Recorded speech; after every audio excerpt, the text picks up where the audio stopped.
तो आज के क्लास में जैसा कि हम लोग बात किए थे कि रिलेशंस के ऊपर हम लोग बात करेंगे, आपसी संबंधों को लेकर के, प्रेम संबंध को लेकर के या बेसिकली वैवाहिक संबंध को लेकर के। तो मैरिटल लाइफ में जो परेशानियां हैं ये आजकल कुछ ज़्यादा ही देखने को आ रहा है। लोग परेशान हो रहे हैं और रिलेशन बहुत लंबा टिक नहीं रहा है, और अगर टिक भी जा रहा है तो आपस में जो तालमेल है, आपस में जो हार्मोनी होना चाहिए, एक मैरिटल लाइफ में पीस एंड हार्मोनी के साथ चीज़ आगे बढ़े, वो आज के डेट में बढ़ नहीं रहा है। कई लोग तो परेशानियों को देख कर के ये बना लिए हैं कि भाई हम तो शादी करेंगे ही नहीं। तो इसमें भी चिंतित नहीं होना है। मैं आज आप लोगों को बताने की कोशिश करूँगा कि मैरिटल लाइफ में अगर मैच मेकिंग हमको करना है तो कैसे करना है। और हाँ, एक प्रश्न ये भी आकर के खड़ा हो जाता है, बहुत लोग कहते हैं कि मैच मेकिंग करें कि नहीं करें। कुछ लोग कहते हैं भाई मैच मेकिंग हम करेंगे ही नहीं, हमारे वो सब चलता नहीं है। कुछ लोग कहते हैं कि बिना मैच मेकिंग के हम रिश्ता ही नहीं करेंगे। तो देखिए, मैच मेकिंग करना चाहिए कि नहीं करना चाहिए, ये हर व्यक्ति का अपना विचार है। अगर मेरी बात ली जाती है तो मैं तो बोलूँगा कि मैच मेकिंग करना चाहिए। हम लोग जीवन में ऐसे भी ढूंढते हैं कि भाई किसके साथ हम दोस्ती करेंगे, किसके साथ नहीं करेंगे, किसके साथ उठेंगे बैठेंगे, किसके साथ समय व्यतीत करेंगे। हमें सामान्य रिलेशन जब बिताना होता है, दोस्ती करनी होती है या किसी के साथ पार्टनरशिप करना होता है, तो वहाँ हम लोग बहुत सारी चीज़ें देखते हैं कि भाई इसके साथ हमारा मन मिलता है या इसके साथ हमारी विचारधारा मिलती है, इसका व्यवहार मिलता है, तो चलो इसके साथ दोस्ती करेंगे या नहीं करेंगे। उतना छोड़ दीजिए ना, आप कुछ सामान खरीदने जाते हैं किसी शॉपकीपर के यहाँ, किसी शॉप में, किसी स्टोर में, कहीं पे भी। अगर उस स्टोर वाले का व्यवहार सही नहीं है तो आप उसके यहाँ से संबंध रखना नहीं चाहेंगे, उसके यहाँ से कुछ खरीदना नहीं चाहेंगे, है ना। आपके दुकान पे अगर कोई कस्टमर आता है, वो थोड़ा रफ बिहेव करता है आपसे, तो आपको लगेगा भाई तुम मत आओ मेरे यहाँ, अच्छा है, मुझे तुम्हारे साथ दोस्ती नहीं करनी है, तुम्हारे ऐसे कस्टमर मुझे नहीं चाहिए, है ना। तो जब लाइफ का सवाल आता है, जीवन भर अगर हमें साथ निभाना है, तो क्या मैच मेकिंग ज़रूरी नहीं है? मेरे हिसाब से तो बहुत ज़रूरी है।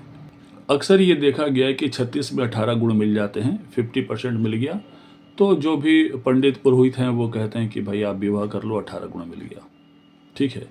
ज़्यादा से ज़्यादा वो लोग किसी चीज़ को देखेंगे तो क्या देखेंगे, मांगलिक देखेंगे, मांगलिक है कि नहीं है, या नाड़ी दोष देखेंगे।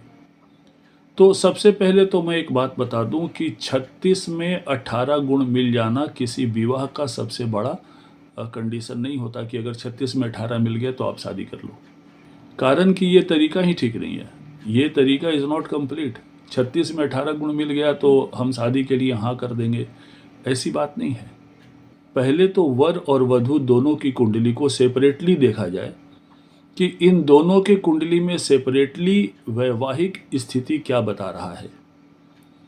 अगर सेपरेटली उनके वैवाहिक जीवन में कोई परेशानी है तो गार्जियन को चाहिए या वर वधू को खुद चाहिए, विवाह चाहे जहाँ भी करें, लेकिन पहले अगर आपकी कुंडली में कोई वैवाहिक परेशानी है, संबंधों को लेकर कोई असुविधा है, तो उस प्लानेट पोजीशन को आप अगर उसे आप ठीक नहीं कर रहे हैं और किसी भी तरह से जा करके कुंडली मिल जा रही है और विवाह कर ले रहे हैं, तो ये परेशानी आएंगी।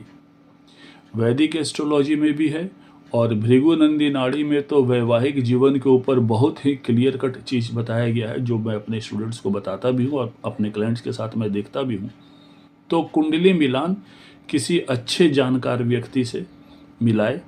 सिर्फ 36 में 18 गुण मिल गया तो उसमें शादी के लिए हाँ बोल दें, ये बात ठीक नहीं है। विवाह के समय जब हम लोग कुंडली मिलाने की बात करते हैं तो दो मुख्य चीज़ देखे जाते हैं, जैसे मांगलिक दोष है, नाड़ी दोष है। कई बार ये देखा जाता है कि भकूट क्या है, कुछ लोग गण देखते हैं।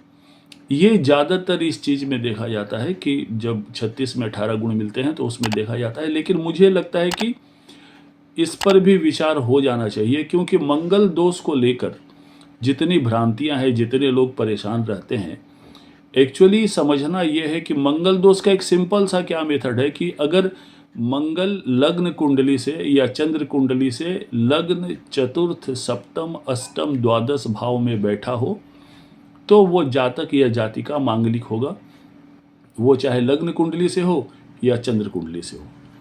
कुछ लोग सेकंड हाउस को भी लेते हैं, लेकिन अगर आप ये देखिए, अगर ये चीज़ आप मान करके चलिएगा लग्न कुंडली या चंद्र कुंडली से, तो 12 में से तो 5 घर आपके कवर हो ही जा रहे हैं। यहाँ एक समझने वाली बात है, लग्न कुंडली या चंद्र कुंडली से अगर मंगल बैठा हुआ है ये लग्न चतुर्थ सप्तम अष्टम द्वादश में, तो वो मांगलिक हो गया।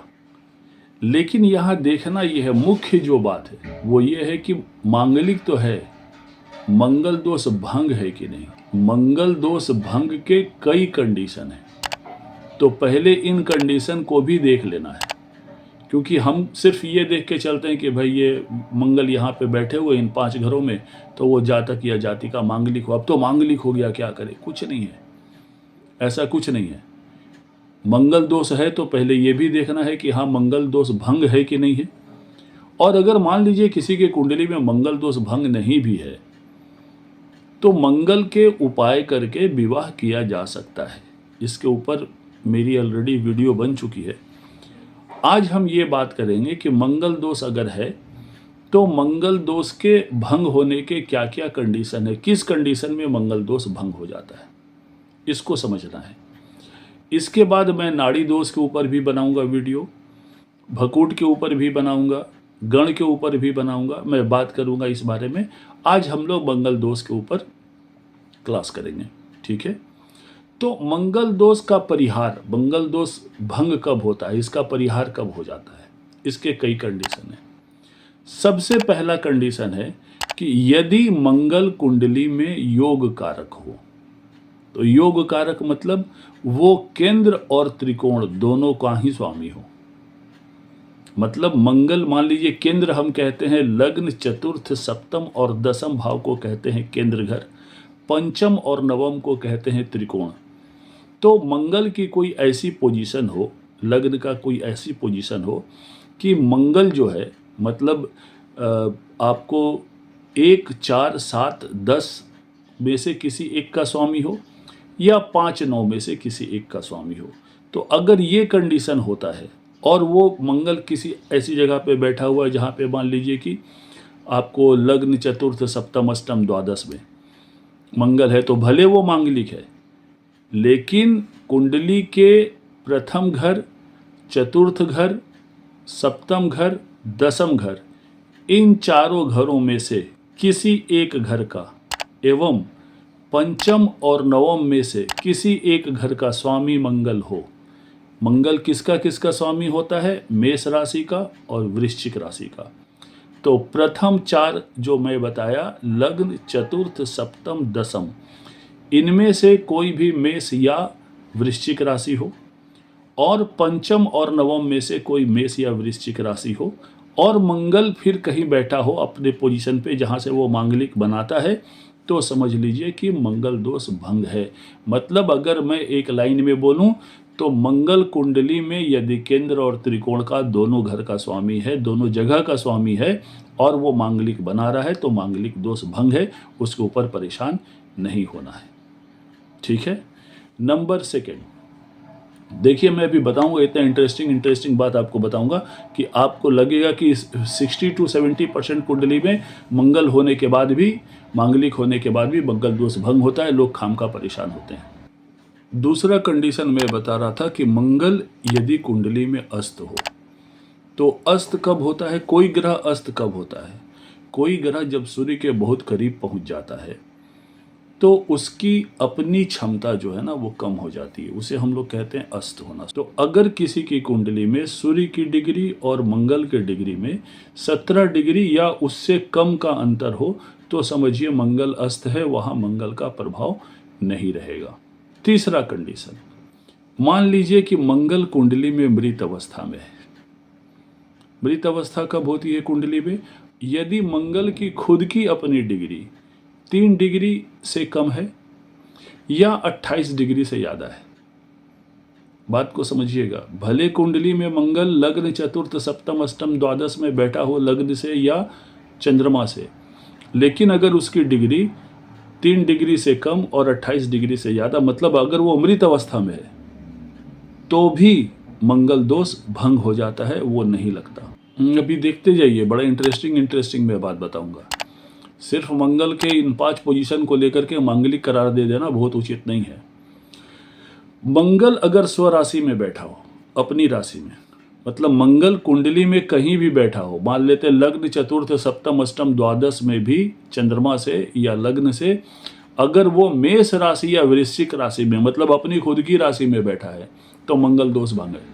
मंगल अगर बृहस्पति के साथ बैठा है या मंगल पे बृहस्पति की दृष्टि है, बृहस्पति की दृष्टि होती है 5, 7, 9, तो कुंडली में कहीं भी जहाँ पे मंगल बैठा हो, बैठ करके मांगलिक बना रहा हो और उस पे बृहस्पति की दृष्टि पड़ रही हो, तो मंगल दोष भंग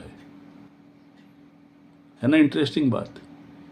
नेक्स्ट, यदि सप्तम में मंगल है, मान लीजिए कुछ लोग कहते हैं भाई सप्तम का मंगल बड़ा इफेक्टिव होता है, ठीक है, यदि सप्तम में मंगल है और सप्तमेश भी सप्तम में बैठा है या सप्तमेश कुंडली में कहीं भी बैठ करके सप्तम पे दृष्टि दे रहा हो, मतलब मंगल सप्तम में बैठा हो और सप्तमेश कुंडली में कहीं भी बैठकर अपनी उसकी जो दृष्टि होती है वो या तो सप्तम को देख रहा हो या खुद सप्तमेश सप्तम में बैठा हो, सप्तम का जो स्वामी है सप्तमेश वो सप्तम में बैठा हो, तो भी मंगल दोष भंग हो जाता है। नेक्स्ट बड़ा ही इंटरेस्टिंग कंडीशन है, मंगल मान लीजिए लग्न, चतुर्थ, सप्तम, अष्टम, द्वादश में लग्न से या चंद्र से मकर राशि में बैठा हो। ये पांचों जगह पे अगर मकर राशि हो, उसका उच्च राशि है मंगल का, तो भी मंगल दोष भंग होता है। और इंटरेस्टिंग बात, मान लीजिए कि मंगल मकर में नहीं बैठा है, मंगल के साथ कुछ और भी प्लानिट बैठे हैं, उसमें से यदि कोई प्लानिट, अगर एक मंगल के अलावा कोई 1, 2, 3, 4 प्लानिट अगर बैठे हों कुछ भी, उसमें से कोई प्लानिट अगर अपने उच्च राशि में है और मंगल के साथ बैठा हुआ है, भले वो मंगल का उच्च राशि नहीं है, तो भी मंगल दोष भंग हो जाएगा। और सबसे इंटरेस्टिंग बात बताऊं, जो लोग 36 में 18 गुण मिलाते हैं और मंगल दोष को लेके परेशान रहते हैं, उनके लिए एक विशेष बात है, मैं बोलूँगा कि अगर ये 36 से 18 गुण मिलाने में भी अष्टकूट मिलान 2 तरह से होता है, एक अष्टकूट होता है, एक 10 कूट होता है। साउथ में 10 कूट ज़्यादा मिलाते हैं, हमारे नॉर्थ इंडिया में लोग अष्टकूट पे ही बात करते हैं। तो ये अष्टकूट मिलान पे अगर 27+ आपके गुण मिल जाते हैं, तो भी मंगल को लेके ज़्यादा परेशान होने की ज़रूरत नहीं है। तो इतने सारे कंडीशन मैंने आपको बताए, जिसमें मैं ये बताया कि कब कब किस किस कंडीशन में मंगल दोष का परिहार हो जाता है। तो अब मैं यही समझूंगा कि आपको मंगल दोष को लेके ज़्यादा परेशान नहीं होना है। आपकी कुंडली में मंगल दोष है तो पहले तो ये देख लीजिए कि मंगल दोष है तो चलो ठीक है, लेकिन भंग हो रहा है कि नहीं। अगर भंग हो गया तो मंगल को दोष को लेके एकदम निश्चिंत हो जाइए। दूसरी बात, अगर भंग नहीं भी हो रहा है और आपको कहीं रिश्ता जच जा रहा है, कुंडली में बाकी चीज़ें मिले, क्योंकि कुंडली कैसे मिलाना चाहिए इसके ऊपर मेरा अलग से वीडियो है। सिर्फ 36 में 18 गुण मिल जाए तो ऐसे शादी के लिए हाँ करना मेरे ख्याल से उचित नहीं है। अगर कुंडली सेपरेटली मिला करके कुंडली कैसे सेपरेटली मिलाना चाहिए, इसके ऊपर मेरा अलग से वीडियो है, या जिनको परेशानी हो वो मुझसे संपर्क कर सकते हैं।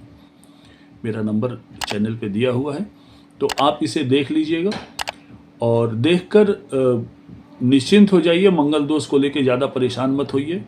मेरा बहुत जल्दी नाड़ी दोष के ऊपर, भकूट के ऊपर, गण दोष के ऊपर, इन सबों के ऊपर मैं वीडियो लेके आने वाला हूं। जो लोग अष्टकूट के ऊपर बहुत ज़्यादा फेथ करते हैं वो बड़े परेशान हैं, तो ऐसे परेशान नहीं होना है। मैं कोशिश करूंगा कि संबंध ठीक रहे, परिवार अच्छे तरीके से चले, ये कोशिश हमारी हमेशा रही है।